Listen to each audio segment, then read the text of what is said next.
कल 29 जनवरी है। कल कॉन्स्टिट्यूशन क्लब में एक बड़ा कार्यक्रम का आयोजन है, सामाजिक हिस्सेदारी न्याय दिवस, और उसमें मैं भी जा रहा हूं और देश के तमाम कोने से लोग आ रहे हैं। कल 11 बजे से कॉन्स्टिट्यूशन क्लब में प्रोग्राम है, मैं भी जाऊंगा। बड़े बड़े नेता आ रहे हैं, कम से कम सुना जाए उनको। इस कार्यक्रम के मुख्य अतिथि माननीय पूर्व मुख्यमंत्री छगन भुजबल जी इस कार्यक्रम की मुख्य अतिथि रहेंगे। कार्यक्रम की अध्यक्षता डी राजा सर जो पार्लियामेंट मेंबर हैं।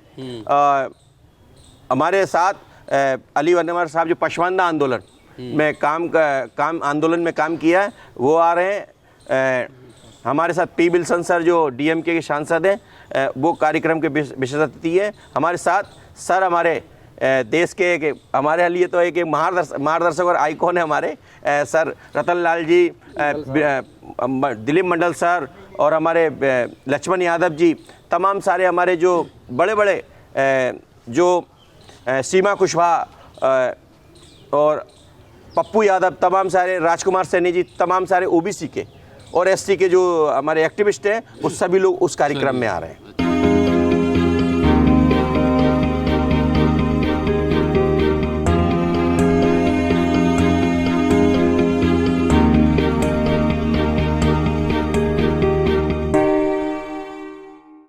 कल 29 जनवरी है।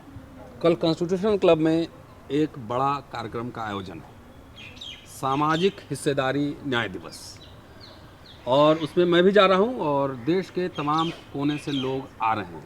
आज हमारे पास मध्य प्रदेश से कई साथी इस कार्यक्रम में शामिल होने आए हैं और हमारे पास आए हैं। सबसे परिचय करवाऊंगा। दो लोगों को तो आप अम्बेडकर नामा पे कई बार सुन चुके हैं, बड़े नेता हैं इसलिए आजकल नहीं आ रहे हैं, इनकी व्यवस्था कुछ ज़्यादा होती है।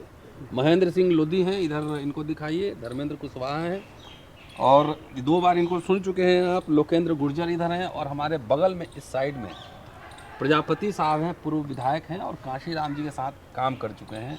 DS4 बाम से सबसे परिचित हैं और उसके साथ साथ हमारे साथ विश्वजीत भी हैं। तो जानने की कोशिश करेंगे कि कल मैं एज ए पार्टिसिपेंट वहाँ जाऊँगा और कोशिश करूँगा जानने की कि वहाँ क्या क्या चल रहा है, क्या एजेंडा है, ये आज सबसे पहले जानने की कोशिश करेंगे। सबसे पहले विधायक जी से पूछता हूँ, प्रजापति साहब से, कि कहाँ से आए हैं और क्या क्या एजेंडा है। टेलीविज़न पर इनको आप देखते होंगे, आजकल टेलीविज़न पे बागेश्वर धाम के चक्कर में ज़्यादा दिखते हैं। जी, मेरा नाम RD प्रजापति है। मैं पूर्व विधायक चंदला छतरपुर मध्य प्रदेश से हूँ और मैंने एक संपूर्ण बुंदेलखंड जनजागरण मंच भी बनाया उत्तर प्रदेश मध्य प्रदेश का, और इस समय मैं OBC महासभा में, SC/ST OBC भी महासभा में पूर्ण रूप से समर्थन से काम कर रहा हूँ पूरे 24 घंटा। तो वहाँ क्या से प्रोग्राम है ये बताइए। कल यहाँ 29 जनवरी को एक बहुत बड़ा कार्यक्रम हम लोगों ने अपनी हिस्सेदारी के लिए रखा गया है और हिस्सेदारी पाने के लिए पूरे देश के लोग आ रहे हैं। मैं भी उसमें आया हूँ और जो यहाँ से सामाजिक न्याय में हम लोगों को निर्णय होगा, जो अपन लोग गोष्ठी में बैठेंगे और जो निर्णय होगा उसी के अनुसार पूरे देश में लगातार काम करेंगे। SC/ST OBC माइनॉरिटीज को बढ़ाने के लिए, अपने देश को, अपने संविधान को बचाने के लिए पूरी जी जान से हम लोग काम करने के लिए कल इकट्ठा हो रहे हैं। तो आज अभी इसलिए आपके पास आए हैं इस चीज़ नहीं, उसमें तो जागरण तो बहुत चल रहा है, लेकिन बाबाओं के जागरण में भीड़ ज़्यादा है। बागेश्वर बाबा के यहाँ ज़्यादा भीड़ आ जाती है। सामाजिक न्याय में कहाँ भीड़ दिख रही है? कभी कभी लोग नज़र आते हैं। देखिए, जैसा आपने कहा भीड़ जरूर है, तो अंधविश्वास पाखंड है, कुछ दिन रहता है। ये पानी का बबूला है और ज़्यादा दिन देखने में अच्छा लगता है, एक दिन पर पता नहीं चलता कि कहाँ है, बबूला दिखता ही नहीं। और बाकी जो चीज़ भी डिस्टर्ब होती है तो दिखती है।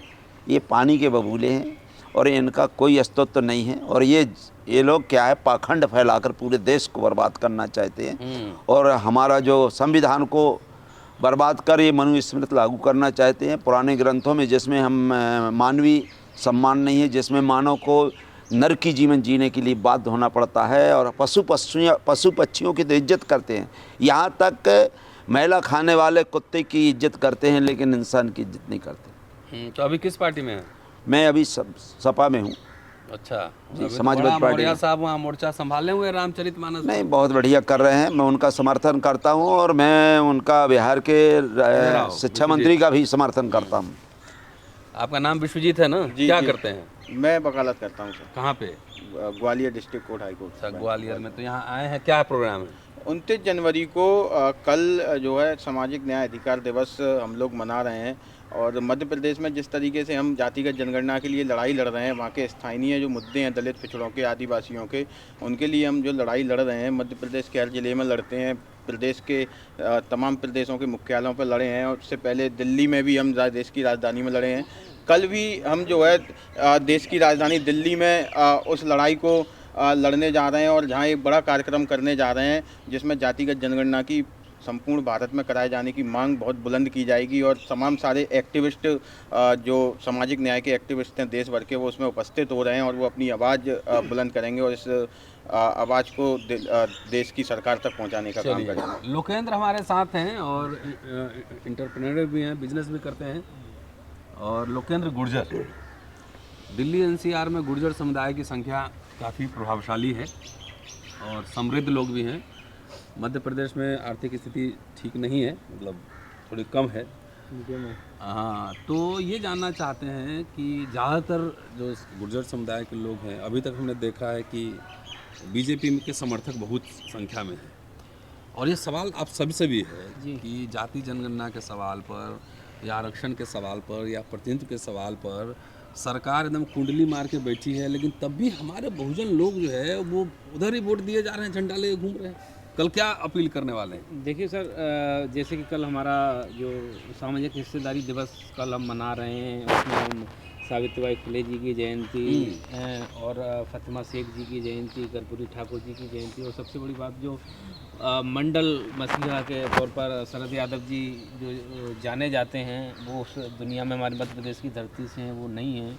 उनको हम श्रद्धांजलि भी अर्पित करेंगे। और आप जैसे जो महानुभाव हैं जो समाज पर, बहुजन समाज पर, ओबीसी SC ST के जो हमें क्या करना चाहिए उसको भी हम सुनेंगे।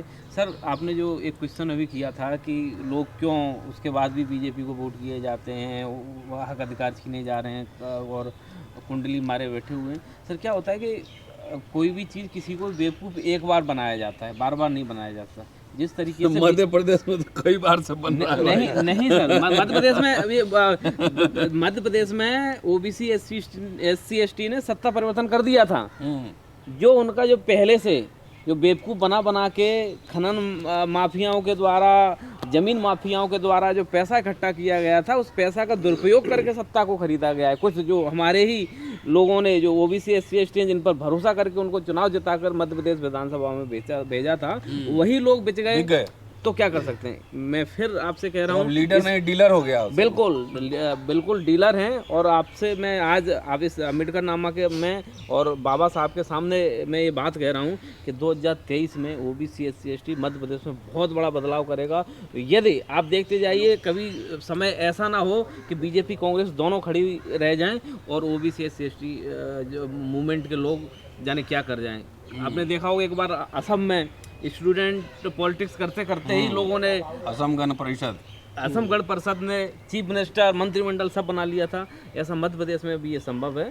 बस जिस तरीके से जो अभी एकजुटता मध्य प्रदेश में ओबीसी SC ST की चल रही है, उस पर हम चाहते हैं कि ऐसी बनी रहे। और इसके साथ में हम ये भी चाहते हैं कि जो ओबीसी SC ST के लोग हैं वो बिजनेस डेवलपमेंट में, सामाजिक रेवोल्यूशन के साथ में भी हम एक आर्थिक रेवोल्यूशन भी हम मध्य प्रदेश में और पूरे देश में शुरू करने जा रहे हैं। जैसे backward class Indian chamber of commerce and industry हम लोगों ने बनाया है, उसके माध्यम से हम बिजनेस रेवोल्यूशन भी खड़ा करेंगे। अपने लोगों को बिजनेसमैन भी बनाएंगे, अपने लोगों को सामाजिक न्याय के लिए लड़ना भी सिखाएंगे और अपने लोगों को राजनीति में लाकर, जो JP कृपलानी कहता था ना कि जो किसान मजदूर और ये कुशवाहा, गुर्जर, यादव ये यहाँ पर आके क्या हल चलाएंगे, क्या भैंस चराएंगे संसद में आके। तो हम आज ये कह के जा रहे हैं अम्बेडकर नामा पे कि जो ओबीसी SC ST के लोग, जो भैंस चराने वाले लोग हैं ना, वो मध्य प्रदेश में कसम खा चुके हैं कि एक हाथ हमारा भैंस की पीठ पर तो दूसरा हाथ दिल्ली की सीट पर भी रहेगा। क्या बात है, क्या बात।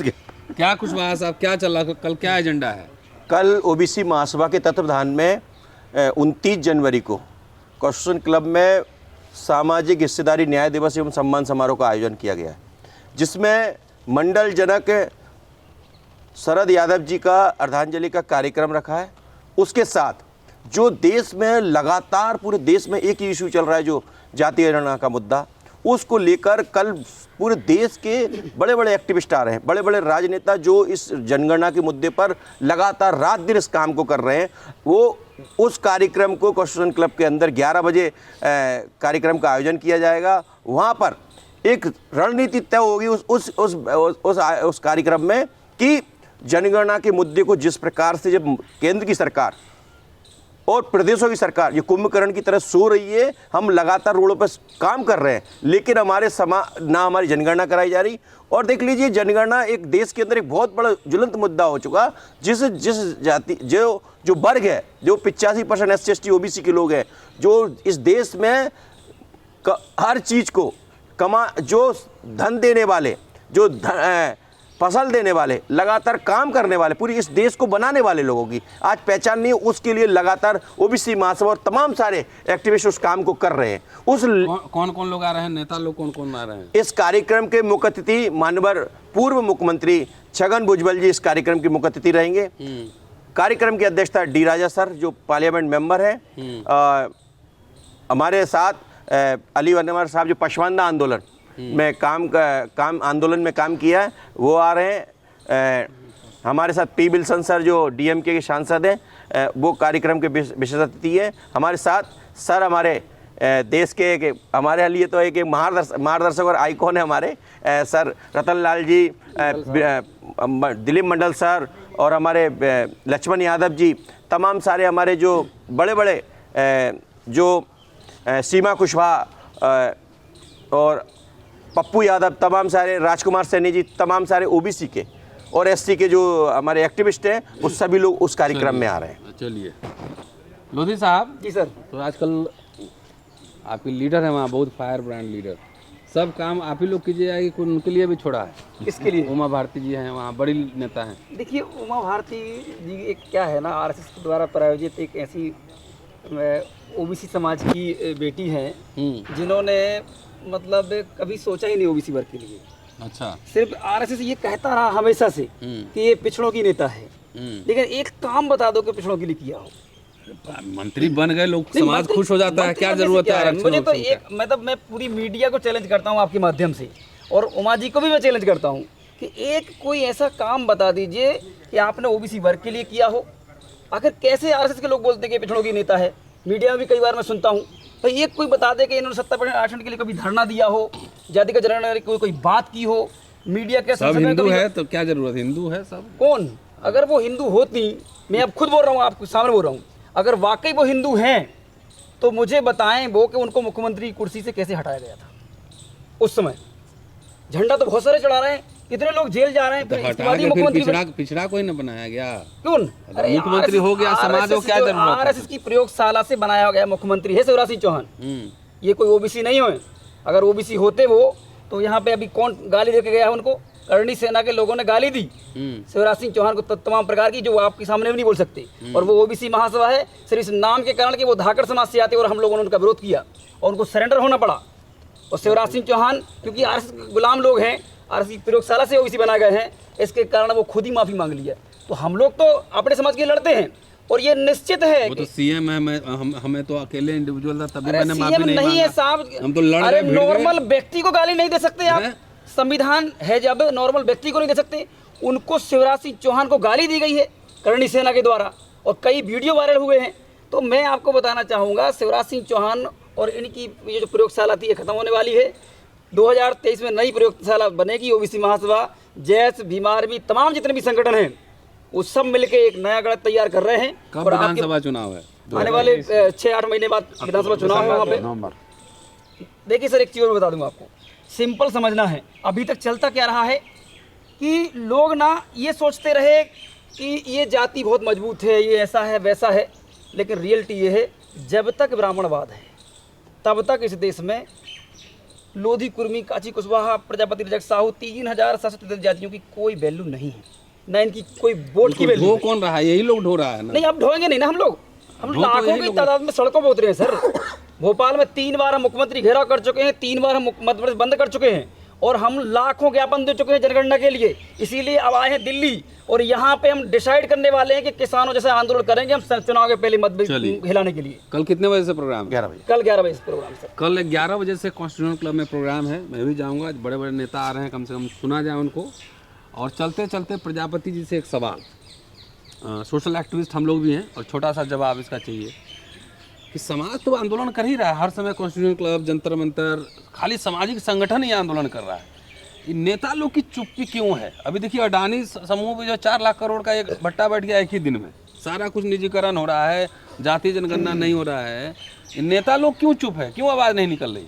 नेता इसलिए चुप है सर, क्या है ये नेता, वो लोग देखिए बीजेपी कांग्रेस कुछ भी दल हो, वो नेता ऐसे लोगों नहीं बनाते। वो पहले देख लेते हैं कि समाज को, जैसे काशीराम साहब ने कहा चमचा और हम लोग कहते तीतुल, एक तीतुल पाला जाता है और जंगल में वो तीतुल को ले जाता है, बस जो फसियाला जो फांसी लगाता है। बीजेपी को छोड़ दीजिए, बहुजनों की भी तो पार्टी नहीं, है। मैं सब दल की बात बता रहा हूँ, चलाते वही दल हैं। मैं आपको बता रहा हूँ, ये फ्यूज बल्ब, एक बल्ब जो होता है, पावर हाउस जिसके पास रहता है करंट, जैसे आपकी चिटकनी यहाँ बटन दबाते हैं ना, तो बटन आरएसएस का है और वही व्यवस्था का है, मतलब बाकी ये कुछ नहीं है। हम बता रहे स्वयं नहीं दिखाई दे सकता बल्ब, चटकनू तोड़ देंगे अपन लोग। और वो नहीं अपने में पैदा करना है। और जहाँ आपने एक चीज़ कही हमें कि माननीय मुख्यमंत्री जी का, जैसे हमारे मतलब महेंद्र जी ने कहा, हमने बामन जिले में कहा है कि इनके ऊपर FIR दर्ज हो,